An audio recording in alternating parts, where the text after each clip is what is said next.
kesulitan waktu itu, sekarang sama dengan sekarang, musim hujan ini membuat kita kesulitan di situ karena kita sendiri. Mas sendiri kan? Iya. Berat. Nah, motor berat begini kan lumpur di sana di Kalimantan itu kan dari sungainya. Kalau ambil jalur lintas negara sih oke lah, cuma memudahkan teman-teman cepat pantau kita.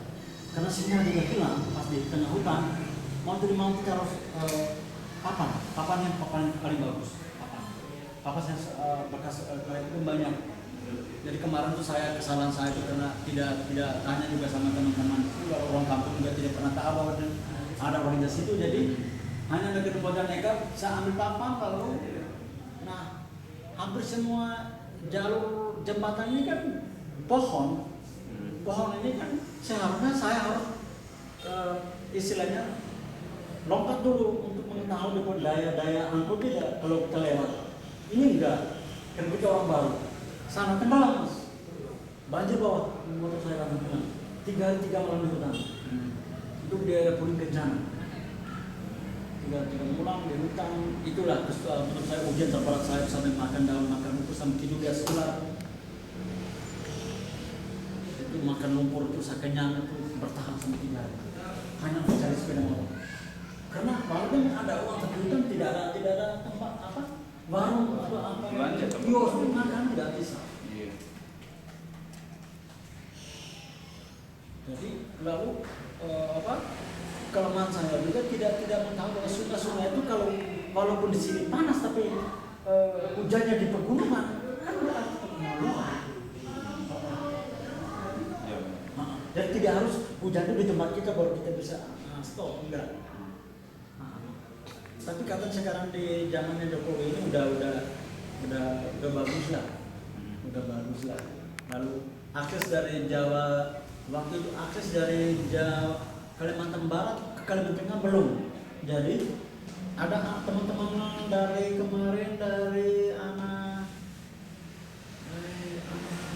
Tanjung Priok, dia bikinin ada bekas-bekas patok itu, maksudnya supaya saya jangan sesat. Maksudnya dia dari Kalimantan Tengah mau ke Kalimantan Barat, tapi karena tidak ada jalan rute, jadi dia bikin kalau dari lintasnya dia patok ini. Oh, biar ada yang lewat itu sebagai pegangan lah ya. Pegangan. Jadi saya diberi tuntutan teman-teman kita. Nah, dia namanya Gimbal. Nama samarnya Gimbal Tanjung Priok. Tapi ketemunya di Palembang. Nah, dia bilang begitu. Nah, dia bilang mudah-mudahan patokan itu cabut, atau kan mobil-mobil kontainer, mobil bukan, logging itu kan bunyi itu, dan kita tidak boleh katanya berapa radius itu harus berpisah, karena itu mereka punya jalur, itu mereka nggak ada rem dia, habisin semua, dia tuh sampai di kapal laut, jadi sampai kapal laut bisa begini, baru kasih turun karena kayu-kayu gelondong yang besar dengan ratusan ton itu kan di belakang dia, rem dia mati. Nah, enggak nabrak tumbukan dari belakang, hantam depan kan mati. Jadi dilepas semua dari gunung sampai di pantai. Oh, sudah di scare semua ini. Oh, itu orang Jawa hebat sekali, pintar bawa barang. Bisa makan dia. Serem mas, bunyi ini gempa bumi. Kemarin waktu mulai start gas. Saya start ND tempat dari saya kan misi Pancasila, jadi saya start dari ND. Memang kelemahan saya juga, memang karena kami orang timur itu tidak ada satu orang ND pernah dengan sepeda motor jadi sebagai referensi. Pernah ke sana bagaimana kalau jalan begini ada surat-surat minimal kepolisian. Ini enggak kosong. Jadi ketika pertanyaan sepanjang jalan saya tidak tersangat ini hanya milik itu Pancasila. Dia ada sebelum saya lahir. Itu hanya argumen saya. Dia ada sebelum saya lahir. Iya. Kata dia juga mati mas waktu itu. Kan sebenarnya nggak boleh supaya surat itu kan memudahkan kita. Ada apa masalah apa kan didukung oleh teman-teman. Nah, kita juga bukan anak polisi motor. Jadi bingung ketika ditahan kira musuh. Kan kami kan nonton geng motor. Leher putus kita. Yang kita nonton ini sehari halang pada mereka teman-teman halal itu maksudnya bawa ke posko teman-teman sekretariat. Nah, saat orang baru panggil bro. Sampai nama saya, Bu, bukan bro, pada bro, itu sama sama. Ditertawain semua teman-teman di jalan sebelah, tolong ajarin saya baru. Iya. Jadi aku ke barat. Jadi saya itu memang tujuan saya ada konflik. Bagaimana saya menggunakan metode Pancasila itu untuk memecahkan konflik di daerah bersangkutan. Dan ini bahayanya sehingga saya pendekatan kepada tentara dan polisi minta izin di badan intelijen, boleh tidak saya masuk. Kalau memang terlalu rawan, tidak bisa. Sampai di Aceh, itu ke barat keluar.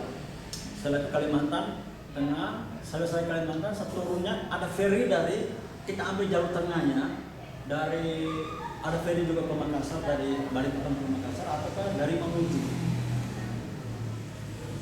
Jadi saya ambil dari, maksud saya kenapa saya ambil Mamuju, kalau kita ambil Makassar, karena Mamuju dengan Poso berbeda.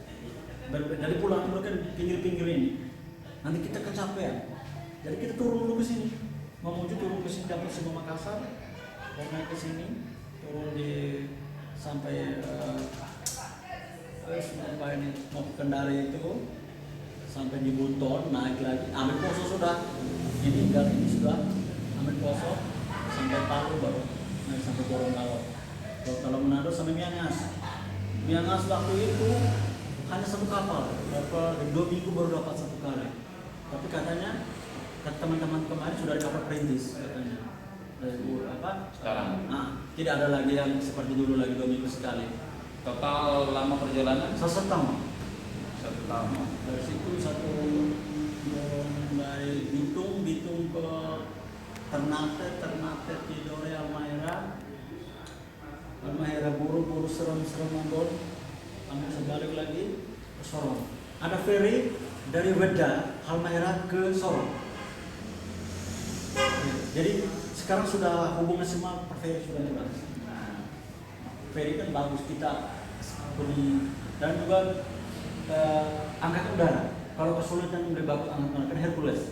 Dapat jatah dari Hercules, rutenya kalau yang penting Makassar. Kalau dapat jadwalnya di Makassar, angkatan udara Makassar itu sudah bagus itu. Dia akan pandu kita di bagian timur. Kalau kesulitan nanti mereka angkut saja. Saya mau sempat angkut itu dari Sentani ke Merauke. Berangkut dengan Hercules. Nanti baru kita jelajah lagi, atau dari mau Wamena, pegunungan itu kan bisa dengan Hercules semua. Itu sudah memang mereka sudah terbiasa untuk membantu kita. Kemarin sama Bang Dani kan?